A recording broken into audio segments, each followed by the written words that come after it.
Hey everybody, this is Marlon Fantasy 95, and it's time for my analysis and breakdown of the Transformers The Last Night teaser trailer. I know you guys have been requesting this, so it's finally here.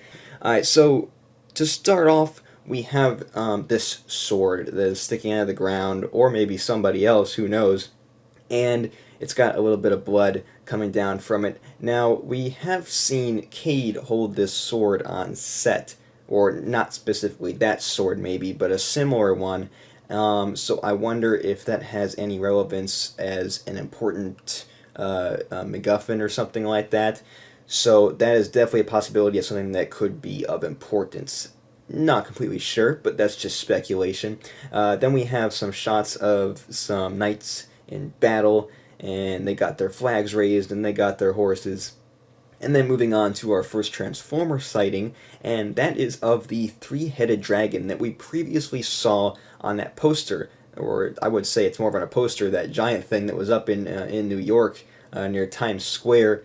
And so it is flying, and then we also have a guy riding a horse alongside of it. And now we've seen this guy in some set photos as well. He kind of had that Merlin look, so I could see that being him. Moving on, we have some Nazis, and of course, this is the location, I believe, that got into some controversy because it was the birthplace of Winston Churchill. So there were, I guess, some people that were aggravated that there was Nazi logos draped over it, but apparently the guy who now owns it, I guess he's the grandson or great grandson. He's perfectly fine with that, but just thought I'd point that out. Then we move on to this shot of some soldier guys, and I'm not sure if this is supposed to be a flashback of something in the past, or if it's during maybe one of the battles that take place during current times. It's kind of hard to tell because there's an explosion going on, and you really can't tell what kind of guns that they have and what kind of gear. So, but it looks like if you see toward the top corner, you have this thing flying in the air, but I think kind of looks a little Cybertronian, so I'm gonna guess but this takes place during current events. Moving on, we have this awesome shot of this football field, and this is actually the Pontiac Silverdome, which is the former home of the Detroit Lions. So this was filmed in Detroit, and I'm assuming that that's Chicago behind it. So it's doubling probably as a football stadium that's in Chicago. But the crazy thing about this, of course, other than the gaping hole where you see the skyline in the background, a lot of the damage that you see here is actually real, except you have some of the grandstands falling down. That's not actually there, but a lot of this other stuff, the field all torn up, all the stuff draped over the seats, that is actually there, and it is an abandoned stadium that has not been used for quite some time, so it is completely gone to the abandoned route of looking horrible. So Michael Bay, he loves his abandoned places just like me. It's a really cool place to film in, and it is really awesome to see that used practically instead of trying to actually really dress it up. They really didn't have to do much for that. So just a little FYI for you guys. Moving on, we have these kids here who we saw on set. I don't think they're going to have a big role in this movie, but they're probably going to be there for a little bit when we're first introduced to Isabella. Something to notice is that that CGI hole in the stadium is no longer there for this shot. That is probably something that they will be adding on, or subtracting, I should say, and they just weren't able to get that completely finished looking for the trailer, is my guess. And we also have, as you see, one of these ship parts from the ships that we saw first in Transformers Dark of the Moon. And then we have our first look at Isabella, who is the main female lead in this one. Well, at least I think so. It could always be Laura Haddock's character of Vivian as well, but I'm pretty sure that we're going to be seeing Isabella having a pretty major role in this movie, though, as well. And then moving on, we see her looking at this Transformer, which was quite the surprise to see in the trailer. No, everyone, this is not Bumblebee, because I keep seeing a lot of people saying, oh my goodness, it's Bumblebee, when they're watching this trailer and even doing reviews. I was even surprised to hear Jeremy Jans say that was Bumblebee during his review of the trailer. But this is not Bumblebee. We really have no clue who this is. It doesn't really match the profile for any vehicles we have seen on set so far. So I'm thinking possibly it's a CGI alt mode, or he possibly does not appear in the movie long at all, as it kind of looks like he's dying. He's kind of has that almost that dying, coughing look type deal going on. This is going to be really interesting to see in the theater because we really don't know anything about this dude. And then moving on, we have the really weird underwater submerged object here that is some kind of alien spaceship, I'm guessing. We have some submarine type things that are exploring it. It's got this giant hole in it that they're going to go down into. And then we move over to Optimus Prime floating in space, as the trailer says. And as you can see, his Age of Extinction journey did not last very long, as he is completely frozen, and it is a really cool looking detail on him. Now he's just kind of all iced up and just floating through space, and we see a really cool shot that just shows how tiny he is in outer space, and it's really beautifully done shot too, this early in the stages as well. And then we have this giant horn in the desert, and don't know what this is. You can actually see it in that giant billboard that was up in New York, as well as many other items that appear in this trailer as well, so it is going to be having some significance, I'm assuming, especially since it is shown in this trailer all by itself like this. And then we have Anthony Hopkins' character, who did the voiceover. And what is really cool about his voiceover in the trailer is that he mentioned the "No Sacrifice, No Victory" line, which was, of course, from Archibald Witwicky in the first Transformers film. It is the Witwicky motto, so maybe we're exploring some Witwicky history, or even the Witwickies were not the first family to use that line. So we'll maybe hear a little bit more about that in the movie, which is really cool that they are referencing the first Transformers film. I think that's awesome. And also, if you're looking at this table that he's at, I'm not gonna say it is, but it looks like King Arthur's round table there, so that would be my guess. But that would be really interesting to see play out in the movie. I really didn't think about this until recently, and just, slowing it down and pausing it at this spot, it would definitely appear to be that if I had to guess, but that's just a guess and speculation right there. And then you see that Anthony Hopkins' character is putting his hand on this object here, and it has some writing, I think it's in Latin, and it has something to do with this "No Sacrifice, No Victory" line. It's just kind of worded a little bit differently from what I've heard. So that is really cool to see all of those references, and I'm assuming since it was played so heavily in the trailer, we have it said in the trailer, and then we have this thing that kind of says that in a different language. I think it's going to be playing at least a role in the movie. If not a major role, it should play a role, I'm assuming. Then we have Isabella again, and she is with Squeaks here, and I gotta say, I wasn't digging the physical prop for Squeaks, but I think it really works well in this trailer, especially since it's a close-up. And that's something that you really can't get as good with CGI, and it really shows a detailed look. Now, I'm assuming maybe more of the close-ups will be the practical version of Squeaks, and maybe more of the far-away stuff is the CGI, because I have heard that he cannot move. So anytime he has to move, that will probably be CGI. Moving on, we have our first appearance of the TRF guys. We have this vehicle here, and they're going to arrest Marky Mark. He's got his hands up, and he is got the long hair flowing. Definitely very different from where we saw him last in Transformers Age of Extinction. And then the trailer starts to go a little bit crazy. We see this giant object that is moving toward the moon, and I gotta say, with this wide shot here, it definitely looks like Cybertron. The only thing that would make me think that it is not Cybertron is that it is a lot smaller than what we saw Cybertron is in Transformers Dark of the Moon. Now, it could be style choice, but they're making it smaller, or it could not be Cybertron. I do not think it's Unicron. Maybe it's like a Cybertronian moon or something like that, but it's definitely Cybertronian in nature because it has that honeycomb look that we saw in Transformers Dark of the Moon, so they're keeping that style, and it's got this like weird thing going on in the core of whatever that is. But I don't think it's Unicron, but it is definitely heading toward the moon, so that is crazy. I don't know, maybe it'll like go around the moon. It's like breaking apart and gonna go around the moon. That's definitely a possibility. And then we see that Cybertronian planet thingy, and it is really close to the ground on planet Earth. And in this shot, we see Mark Wahlberg, Laura Haddock, Josh Duhamel, and Santiago Cabrera, and they are all staring up into the sky saying, "What are we going to do?" And as you notice, some of the shapes of these pieces do resemble what we have seen both in the new poster that just came out. I will have a video talking about that shortly, as well as the billboard that we saw in New York. So all that stuff on the billboard really showing up in this trailer.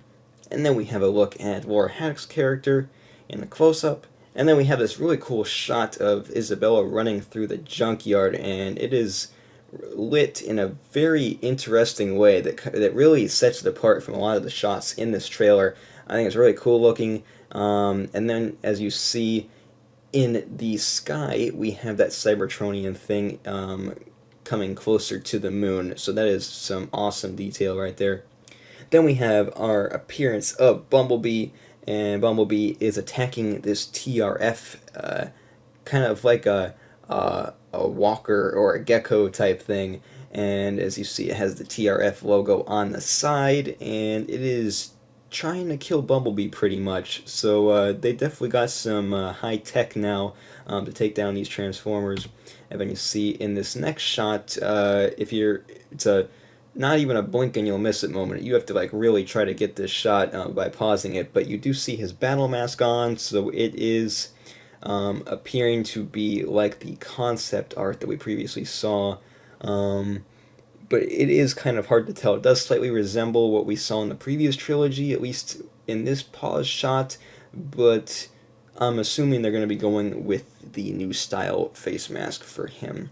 And then you see he just pretty much obliterates this thing, or at least takes out the weapon in this next shot. And he's got his Transformers Dark of the Moon look back as well from the previous trilogy. I'm really glad they ditched the look that he had in Transformers Age of Extinction.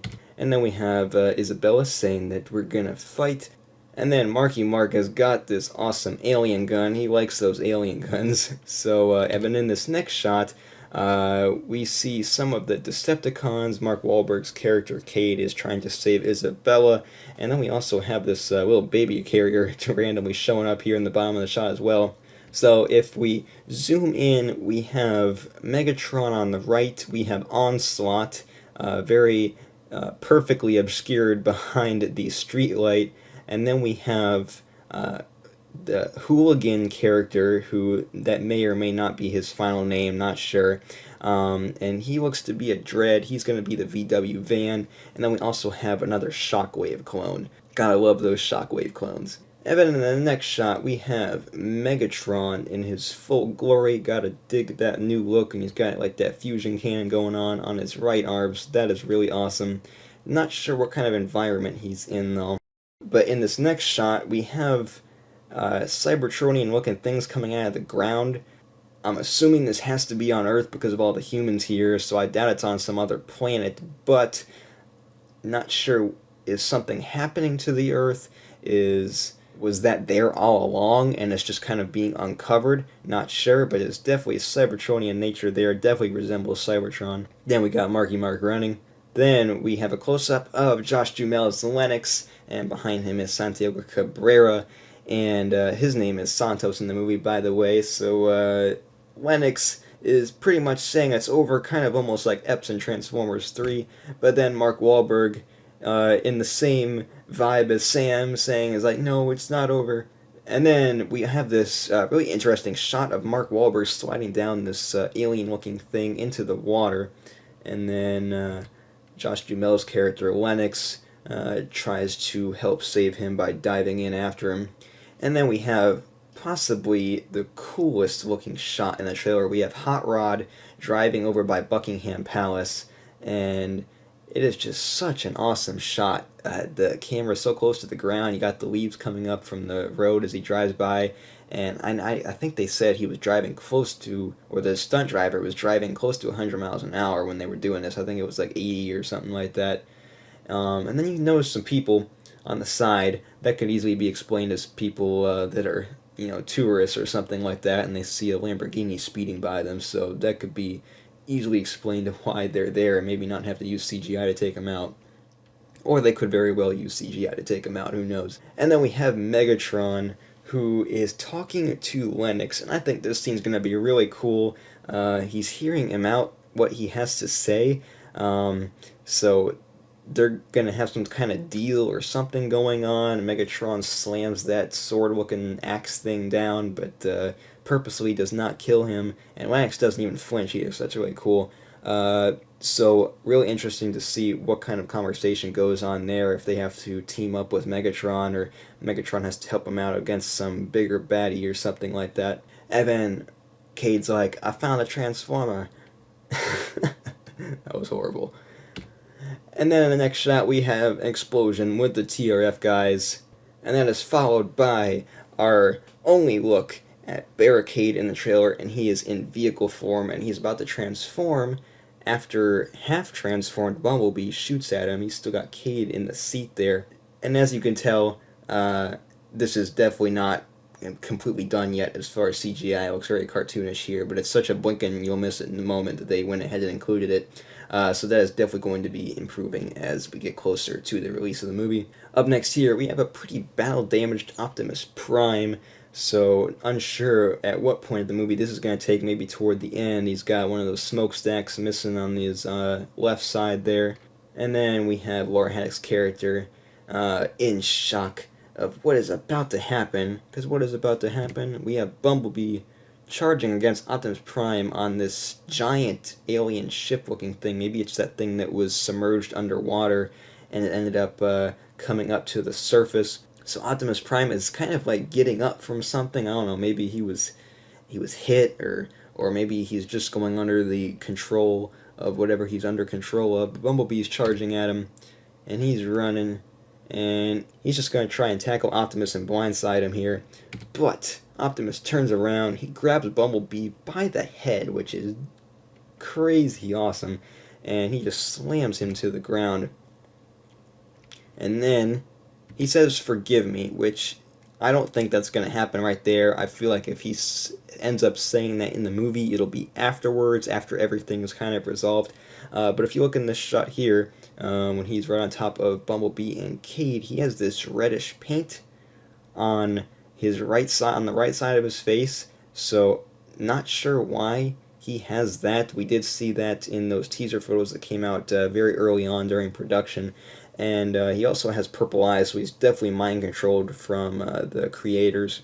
And then, all of a sudden, it goes all Assassin's Creed here, and he gets out that wrist thing, and he's going in for the kill, and then Cade, of course, screams no, and something really cool is you can really see the emotion in Bumblebee's eyes, and I think that's just awesome how you can do that with the CGI. And then Optimus tries to stab Bumblebee in the face, but as you can see, it looks like Bumblebee stops him by grabbing his fist with his right hand. I'm not sure if that's going to end up working or some other thing gets in the way, but I can almost guarantee you guys that Bumblebee is not going to die in this movie. It's not going to happen. I'm sorry. And then that is it for the trailer. I thought it was a really awesome trailer. The music was definitely unexpected, but it was really awesome. I really liked the music. That slow, almost alienish type sound to it. Definitely a very cool remix of that song, or cover actually I should say. And I thought the trailer was very well constructed. I thought it was one of the best Transformers trailers, and the ending definitely threw a twist, because I remember the purple-eyed Optimus thing back from a while ago, but I just completely had forgotten, and it had all those theories about Optimus turning evil for this movie because of those purple eyes. I completely forgot about all that. So when I saw the trailer, it was just like that, just completely caught me off guard. So that was pretty cool to see. And that just about does it. Let me know what you guys think and some of your theories, what you think about my theories in the comment section below. Make sure to follow me on Facebook, Twitter, and Instagram. And until next time, I am Marlon Fan 1995. See you guys.